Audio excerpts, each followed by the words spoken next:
Hi everyone, welcome back to the Armour Oil Summer Grill here on Speed Cafe. Tim Hodges, Jack Perkins with you. Jack, the next topic we're going to look at is the changing landscape of Australian motorsport. It's not just V8 supercars, there's a lot of other categories out there that are really thriving.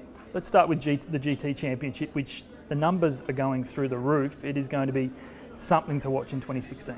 Yeah, it is. I mean, the GT Championship, it's actually a really cool championship. It's a true world formula with the GT3 product. It's the same around the world. So we see manufacturers like Ferrari, BMW, McLaren, many more obviously, have a product that can be used all around the world. So when I raced in the GT Championship 2013, field sizes were 12, 13, 14 cars.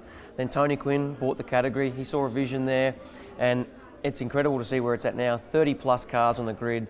You go to Clipsal, there's 8 people waiting on the entry list to get on the grid, and it's just gone from strength to strength. And we've seen V8 supercars now get involved with the Bathurst 12-hour, so we won't have any issues moving forward with allowing V8 supercar drivers drive in the Bathurst 12-hour, which is great for that event. But it also highlights that in Australian motorsport, it's not all about V8 supercars. And while Tony Quinn is the first to admit that V8 supercars is the best show we've got here, it is still about a number of other categories. The GT Championship's one of them, but also the Shannon's Nationals, which provides national racing for a variety of other classes that don't get on the national bill with V8 supercars, if you like. So, look, I think Australian motorsport's going from strength to strength.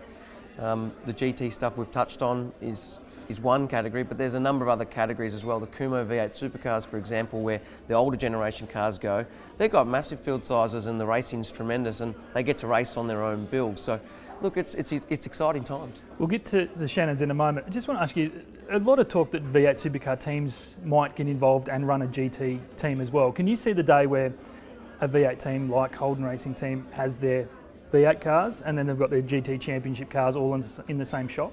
Yeah, absolutely. I think that's more than likely to happen at some stage. We've seen Lucas Dumbrell running a car at the 12-hour, and a lot of other teams will, because it's going to be that the best teams need to be involved in both championships, because that's where the good people are. And look, it's it's good for both categories. Obviously, look, a saying I've used before is rising tide helps all waters. V8 supercars' success will help other categories and vice versa.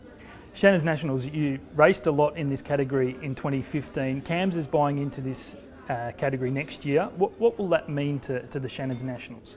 Yeah, well, I mean, the Shannon's Nationals has been around for 10 years, and it's provided a fantastic racing platform for the categories that haven't been able to fit on the V8 supercar bill: sports sedans, Formula 3, saloon cars, or Super Sixes as it's known now. And CAMS decided they really want to get back into the management and the promotion of it and running it under their umbrella, which is good for the competitors, providing the competitors' interests are at heart. So it's going to be interesting to see how they go about it. Cameron McConville from CAMS will be looking over and overseeing the whole project, if you like.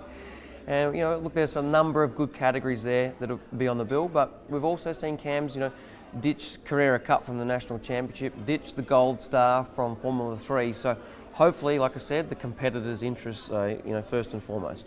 We're petrol heads. We love the fact that any punter who loves the sport can go and buy a car, whichever category it is, and have a run around and have a blast. Do you think there are actually too many categories, though, in Australia, which is still a small country? It seems like we're trying to feed so many different categories that it's difficult to keep numbers up in all of them.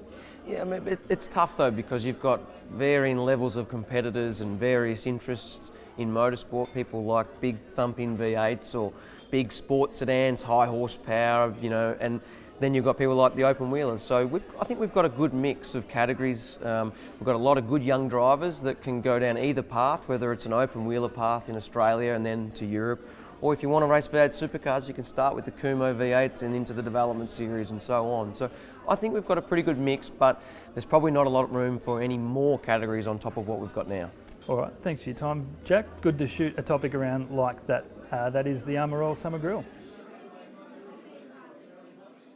Each week, Armour Oil will be giving away the ultimate summer pack. The pack comprises of a range of summer products such as the Armour Oil foldable chair, Armour Oil hat, chiller esky bag, bottle opener, Armour Oil stickers, along with a range of Armour Oil products to keep your car looking cool and clean this summer.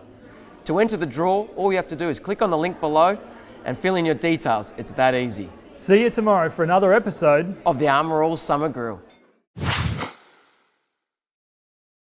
Now, I live on a farm and I can't tell you the amount of times I've jumped in my ute with cow dung on my boots. So how do I get rid of the foul smell? Well, I use Armour All air fresheners. They're a great range with 7 cool fragrances and really easy, simple to use. All you've got to do is grab the little bottle, knock the lid off, put the little plastic cap on, clip the little piece in the back so we can clip it onto the air conditioner, and we whack it onto the vent just like that. Turn your air conditioner on, smells great. Now, the thing I like most is out of the 7 cents, I mean, they've got some really good ones. Look at this one, Tahitian vanilla.